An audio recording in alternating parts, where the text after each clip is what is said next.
दोस्तों, जैसा कि आप सभी लोग जानते हैं, पहले तो इस सेशन में हमारे साथ जुड़ने के लिए आप सभी लोगों को बहुत-बहुत धन्यवाद। जैसा कि हम लोग जानते हैं दोस्तों, कि हम लोग डेली बेसिस पे करंट अफेयर्स को डिस्कस करने का काम करते हैं, हम लोग बात करने का काम करते हैं दोस्तों। हाल-फिलहाल की जो घटनाएँ घटी है, उस पे हम लोग चर्चा करने का काम करते हैं दोस्तों, इसीलिए हम लोग साथ में यहाँ पे आते हैं। तो आज का यानी कि जो 7 सितंबर का न्यूज़ है, वो आधा तो मैंने कवर करवा दिया हूँ आप लोग का, लेकिन जो आधा बचा हुआ है दोस्तों, यानी कि ज़्यादा समय के यानी कि एक साथ इसलिए नहीं कर पाया, एक वीडियो में इसलिए नहीं कर पाया दोस्तों, क्योंकि इसका जो सेशन होता है बहुत लंबा हो जाता है। तो उससे बचने के लिए क्या कर रहे हैं हम लोग, इसको हम 2-2 भागों में बाँट देते हैं दोस्तों। तो आज का जो 7 सितंबर का आज का जो करंट अफ़ेयर्स है, उसको हमने 2 भागों में बाँट दिया है। पहला पहला पहला सेक्शन तो हमने ऑलरेडी डिस्कस कर चुका है। लेकिन जो दूसरा है दोस्तों, दूसरा हम लोग अब डिस्कस करने जा रहे हैं। पहले सेशन में हमने नीरज चोपड़ा तक की बात कर ली है कि इनके द्वारा डायमंड लीग के फाइनल में इनको जगह मिल गया दोस्तों, इन्होंने जगह बनाने में सफल रहे हैं। वही आगे के सेशन में, आज के सेशन में हम डिस्कस करेंगे दोस्तों। ये पैरालंपिक का ही एक इवेंट है, लेकिन ये किसी और का न्यूज़ है दोस्तों। ये प्रवीण कुमार नाम के कोई एथलीट हैं, जिनके द्वारा हाई जंप में दोस्तों पुरुषों के वर्ग में एक तरीके से एक गोल्ड मेडल जीतने का काम किया गया है। कहा जा रहा है दोस्तों कि प्रवीण कुमार ने 2024 पेरिस पैरालंपिक्स में पुरुषों की ऊंची कूद टी 64, ये देखिए एक स्पोर्ट का नाम है, ये कैटेगरी का नाम है दोस्तों। ये जो कहा जा रहा है T64 ऊंची कूद T64 जो कहा जा रहा है कैटेगरी है दोस्तों, जिस ग्रुप में भारत का 6ठा स्वर्ण पदक लाने का काम इनके द्वारा किया गया है दोस्तों, जो कि बहुत बड़ी चीज़ है।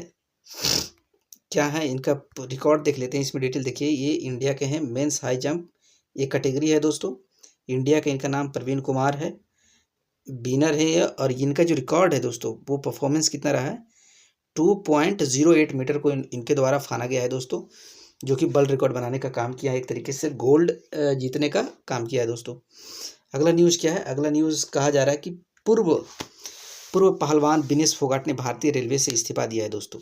जैसा कि हम लोग जानते हैं, विनेश फोगाट पहलवानी का रेसलिंग का एथलीट है दोस्तों। एथलीट ही है, लेकिन रेसलिंग क्या करते हैं, यानी पहलवानी इनका काम है दोस्तों।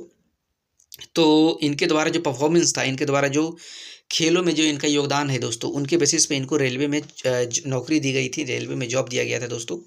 लेकिन उनके द्वारा जो सरकार के द्वारा जो इनके परफॉर्मेंस को देखते हुए रेलवे में जो जॉब इनको दिया गया था, इन्होंने क्या किया है, रेलवे के जॉब को ठुकराने का काम किया दोस्तों। रेलवे के जॉब को एक तरीके से इस्तीफा दे दिया है। इन्होंने घोषणा पत्र बाकाई लिखकर केंद्र सरकार को देने का काम किया दोस्तों। उसके बाद की जो कहानी है वो ये है कि रेलवे में इस्तीफा देने के बाद पूर्व भारतीय पहलवान विनेश फोगाट ने निजी, कह सकते हैं आप इसको, एक तरीके से देखिए क्या है,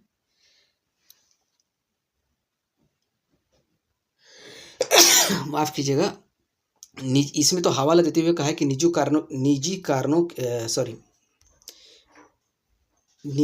कारणों की वजह से इन्होंने इस्तीफा दिया है दोस्तों।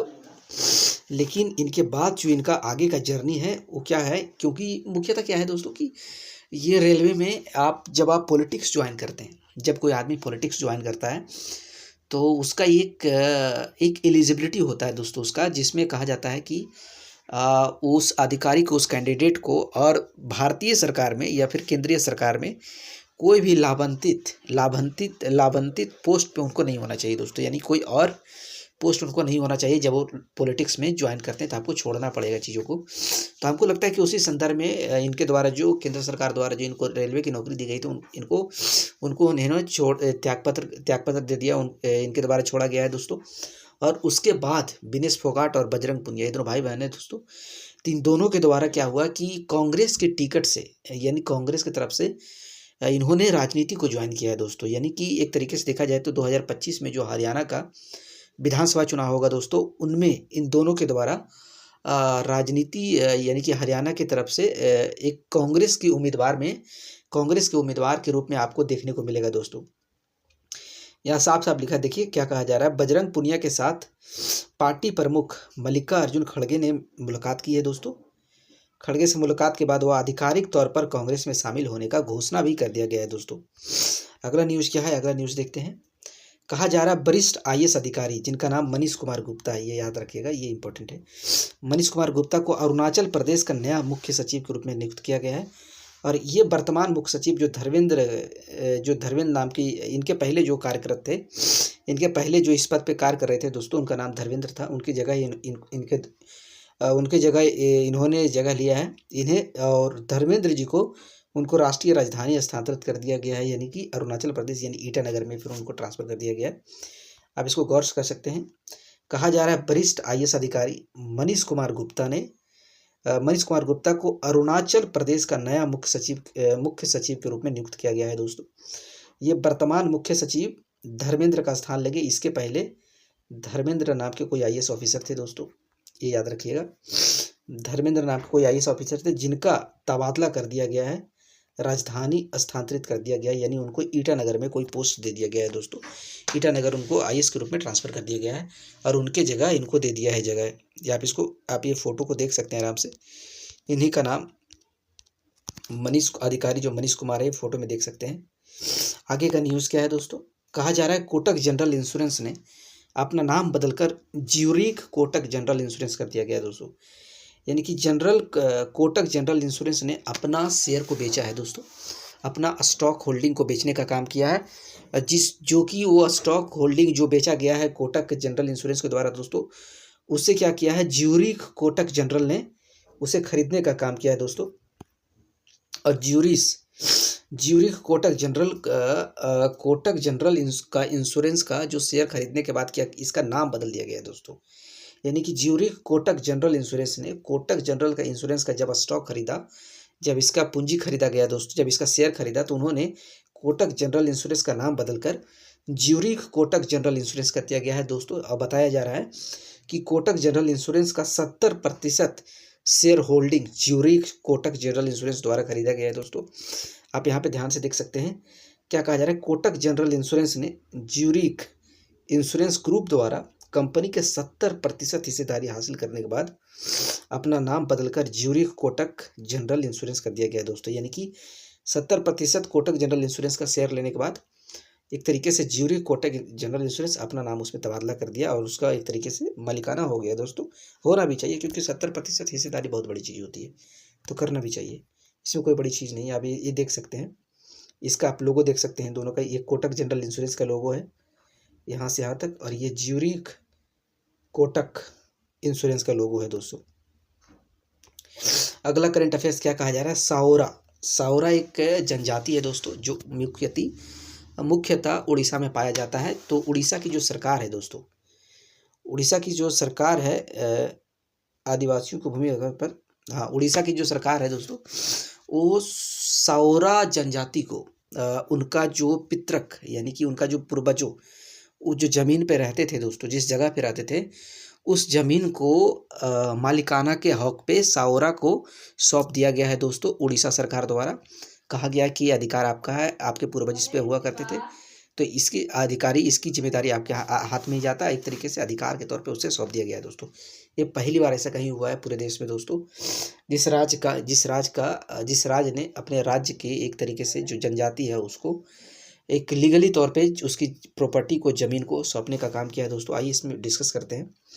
हाल ही में गजपति जिला, ये इंपॉर्टेंट है दोस्तों, गजपति जिला में घटना घटा है। गजपति जिला के साओरा आदिवासी, इसको आप ध्यान से रखिएगा, साओरा आदिवासियों को उनकी पैतृक भूमि पर आवास अधिकार मिलने के साथ, यानी कि एक तरीके से जो उनके पैतृक भूमि थे उस पर अब वो आवास बना सकते हैं, अपना घर बना सकते हैं दोस्तों।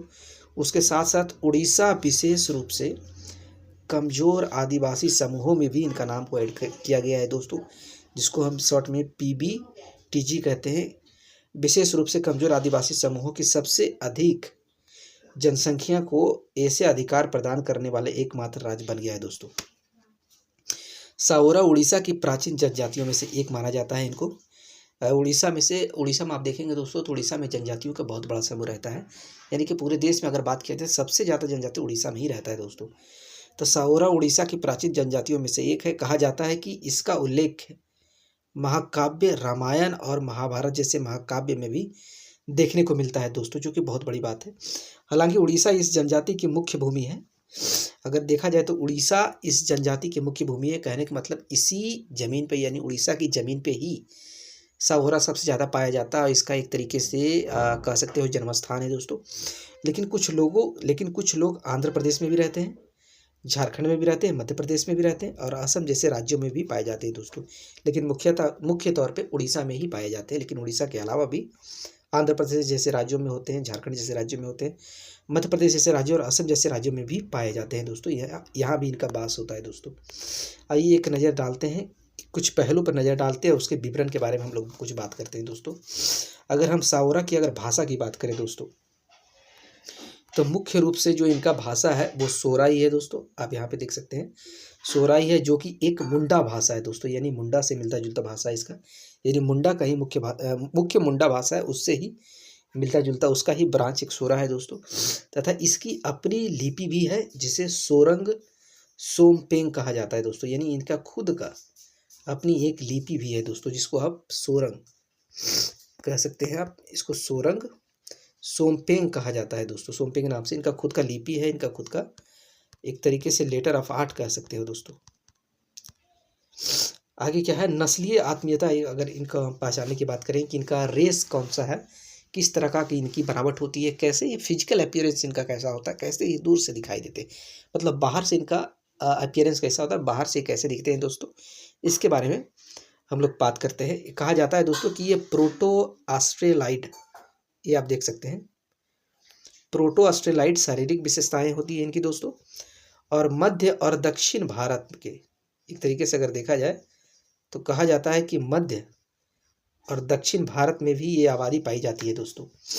यानी कि उड़ीसा में तो होता ही होता है, लेकिन ये जो नस्लीय आत्मीयता की हमने बात की, जिसमें कहा गया प्रोटो ऑस्ट्रेलाइड जो होता है, इस नस्ल के जो आदिवासी होते हैं वो दक्षिण भारत और मध्य भारत में भी पाए जाते हैं दोस्तों। दक्षिण भारत में वेस्टर्न घाट में पाए जाते हैं और मध्य भारत में एक तरीके से क्या कह सकते हैं, मध्य भारत में भी पाए जाते हैं। तो कौन सा, आप इस जगह पे आप हमें आंसर देके बताइएगा, आंसर कमेंट देके बताइएगा दोस्तों कि प्रोटो ऑस्ट्रेलाइड मध्य भारत में कहाँ कहाँ पाए जाते हैं।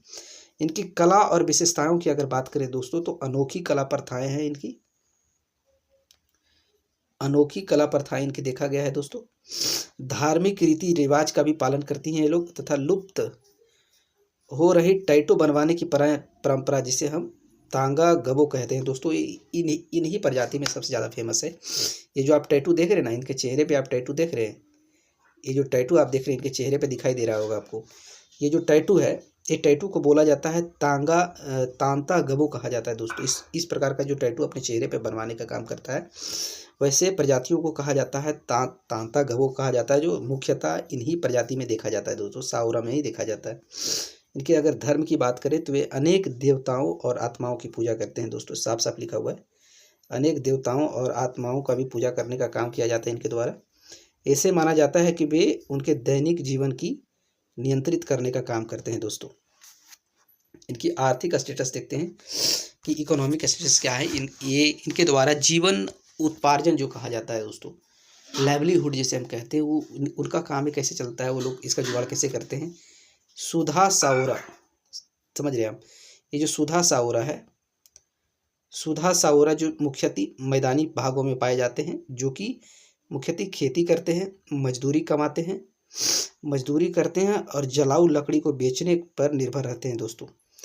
ये दो हिस्सा में बटा हुआ, एक है सुधा साउरा जो कि गीली मजदूरी करता है, गीली खेती करता है, मजदूरी करता है और जलाऊ लकड़ी को बेचने का काम करता है। दूसरा है साउरा जो पहाड़ी इलाकों में रहता है, वो स्थानांतरित और सीढ़ीवादी खेती करने का काम करता है दोस्तों।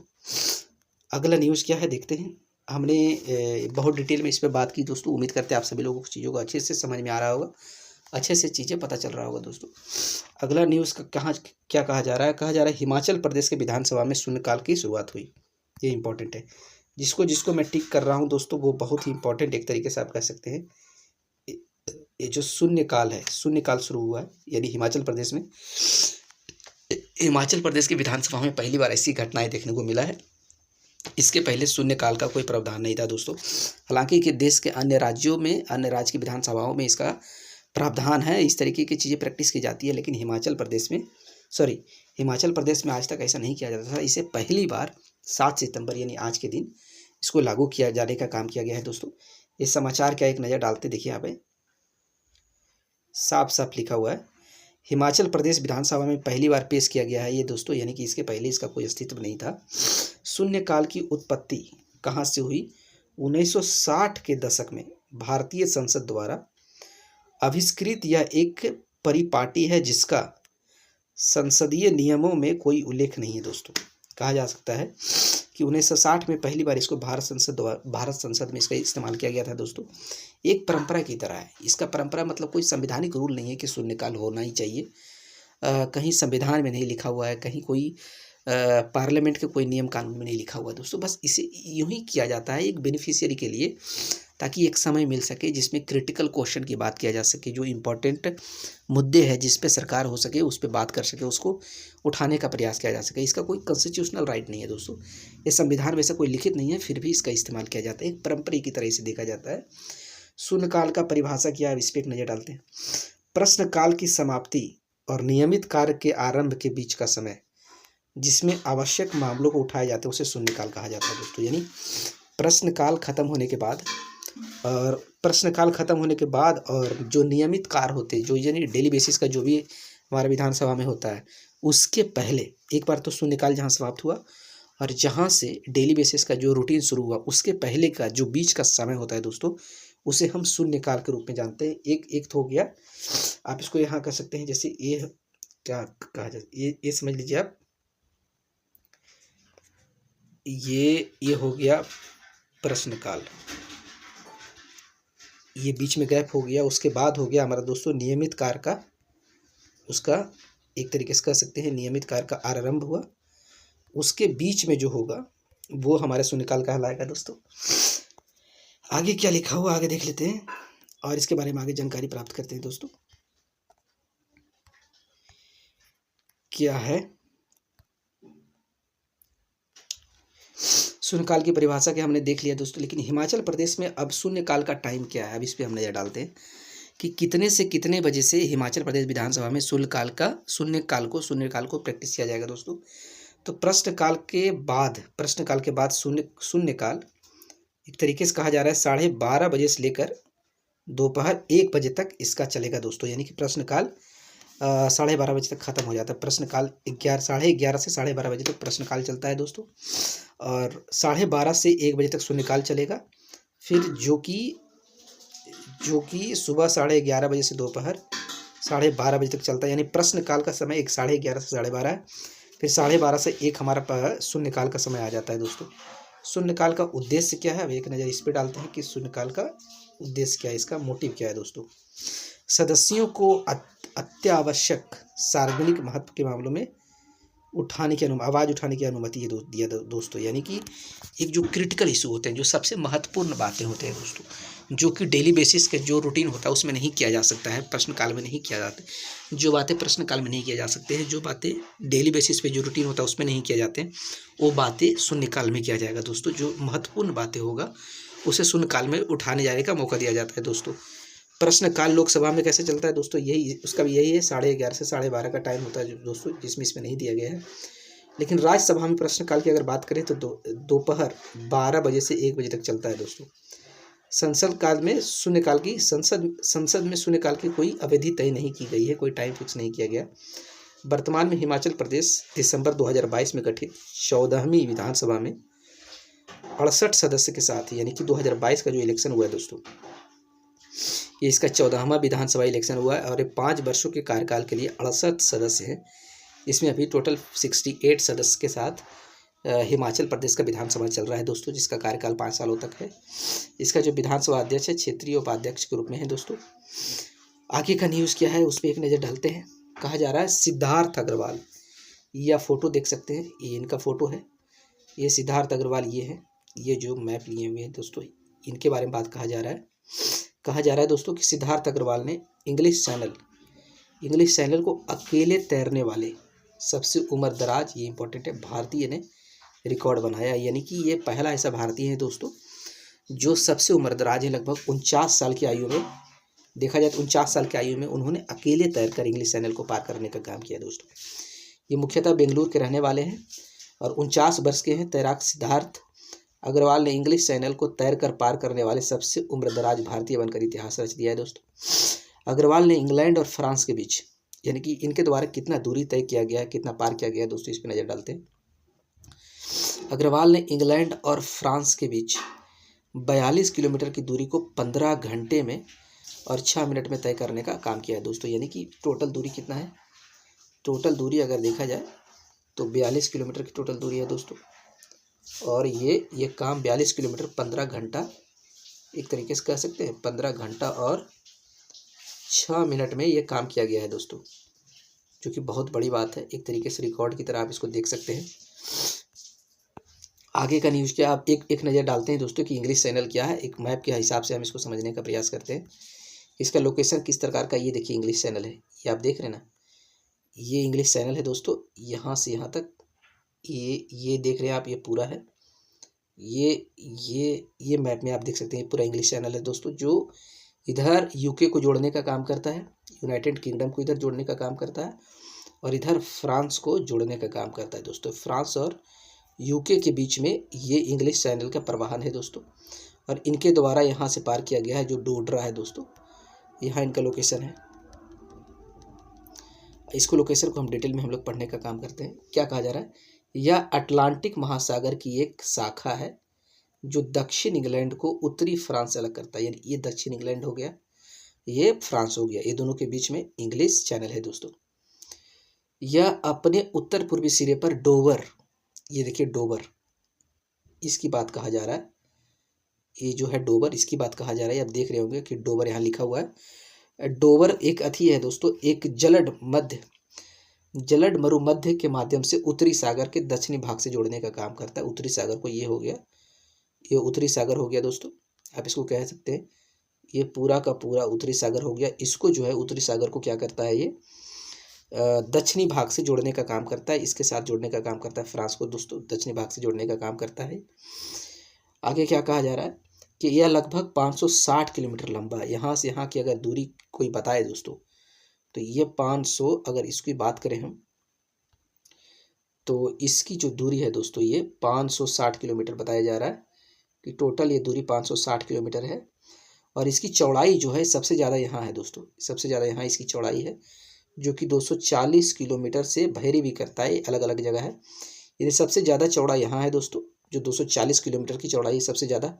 और सबसे कम जो है दोस्तों वो यही की बात है, यानी कि जो सबसे कम है वो सबसे कम है जो यहाँ है दोस्तों, जो 34 किलोमीटर के रूप में है। एक तरीके से आप कह सकते हैं 34 किलोमीटर है। और सबसे ज़्यादा दूरी लगभग यहाँ के यहाँ होगा दोस्तों, एक तरीके से जो 240 किलोमीटर की दूरी बताई जा रही है। और इसका लंबाई 560 किलोमीटर है दोस्तों। ये पूरा डेमोग्राफिक है इंग्लिश चैनल का दोस्तों। यह इसे दुनिया का सबसे व्यस्त शिपिंग क्षेत्र कहा जाता है। दुनिया का सबसे व्यस्त शिपिंग से बहुत बिजी है दोस्तों। इसे 1994 में खोला गया, यानी कि 1994 में इस चैनल को खोला गया था। इसमें एक तरीके से जो व्यापार होते हैं दोस्तों शुरू हुआ था, व्यापार होने का काम शुरू किया गया था दोस्तों। आगे का क्या कहा जा रहा है, केंद्रीय कपड़ा मंत्री श्री गिरिराज सिंह ने भारत की पहली फैशन पूर्वानुमान फाइल, जिसको हम बीजियो नेक्स्ट कह सकते हैं, आप इसको देख सकते हैं, बीजियो नेक्स्ट का शुभारंभ किया गया है दोस्तों। ये याद रखिएगा, जहाँ जहाँ मैं टिक कर रहा हूँ। केंद्रीय कपड़ा मंत्री कौन है, श्री गिरिराज सिंह है। ये नाम आपके लिए बहुत जरूरी है, इसको आपको याद करना पड़ेगा। आप देख सकते हैं कि ये श्री गिरिराज सिंह जो है ये केंद्रीय कपड़ा मंत्री हैं दोस्तों। इन्हीं के द्वारा भारत की पहली फैशन पूर्वानुमान, यानी कि फैशन को आने वाले समय में फैशन का क्या लेवल होगा, क्या स्थिति होगा, किस तरीके का फैशन होगा दोस्तों, क्या कपड़े का बनावट होगी, किस तरीके का कल्चर होगा दोस्तों, उसको अनुमान लगाने के लिए एआई दोस्तों, एआई का एक तरीके से कह सकते हैं आप, एआई का गठन किया गया है। एआई से एक प्रोजेक्ट बनाया गया जिसको बोलते हैं बीजियो नेक्स्ट। इस बीजियो नेक्स्ट की मदद से आप क्या कर सकते हैं, फोरकास्ट कर सकते हैं। इस बीजियो नेक्स्ट की मदद से अब पता किया जा सकता है कि आने वाला समय में फैशन कैसा होगा, कपड़े का स्टाइल कैसा होगा, डिज़ाइन कैसा होगा, किस तरह का कल्चर होगा दोस्तों, इससे तैयार किया जा सकता है, ऐसा कहा जा रहा है। तो ये इसकी इंपॉर्टेंस है दोस्तों। ये जो बीजियो नेक्स्ट है, बीजियो नेक्स्ट यही करता है, एक प्रकार का आर्टिफिशियल इंटेलिजेंस पे तैयार किया हुआ एक ऐप है दोस्तों। आर्टिफिशियल इंटेलिजेंस से तैयार किया हुआ एक पहल है बीजियो नेक्स्ट, जो आगे पहले ही बता देगा कि आने वाला समय में क्या होगा फैशन का, एक तरीके से कल्चर क्या होगा, किस तरीके का होगा। केंद्रीय कपड़ा मंत्री, ये याद रखिएगा, केंद्रीय कपड़ा मंत्री श्री गिरिराज सिंह ने राष्ट्रीय फैशन प्रौद्योगिकी संस्थान, जिसको हम निफ्ट बोलते हैं दोस्तों, यानी कि नेशनल फैशन टेक्नोलॉजी इंस्टीट्यूट कह सकते हैं आप इसको इंग्लिश में, जिसको हम निफ्ट के नाम से भी जानते हैं दोस्तों, उनको जिम्मेदारी दी गई है। निफ्ट की विजियो नेक्स्ट फैशन पूर्वानुमान पहल की गई है। ये देखिए, यानी कि केंद्रीय कपड़ा मंत्री ने नेशनल, ये इंपॉर्टेंट है, ये इंपॉर्टेंट है, देखिए ये राष्ट्रीय फैशन प्रौद्योगिकी संस्थान के साथ मिलकर दोस्तों, राष्ट्रीय प्रौद्योगिकी संस्थान के साथ मिलकर केंद्रीय कपड़ा मंत्री द्वारा ये जो विजुअल नेक्स्ट जो प्रोग्राम है दोस्तों, उसको तैयार किया गया है, उसको शुरुआत की गई है दोस्तों। और ये है क्या, एक तरीके से आप कह सकते हैं एक द्विभाषी पोर्टल है दोस्तों, यानी कि दोनों लैंग्वेज में आपको मिलेगा। जो ये जो विजुअल नेक्स्ट फैशन जो है, ये आपको दोनों भाषा में मिलेगा, हिंदी में भी मिलेगा, इंग्लिश में भी मिलेगा। ये द्विभाषी वेब पोर्टल है दोस्तों, ऑनलाइन पोर्टल है। और भारत और विशिष्ट फैशन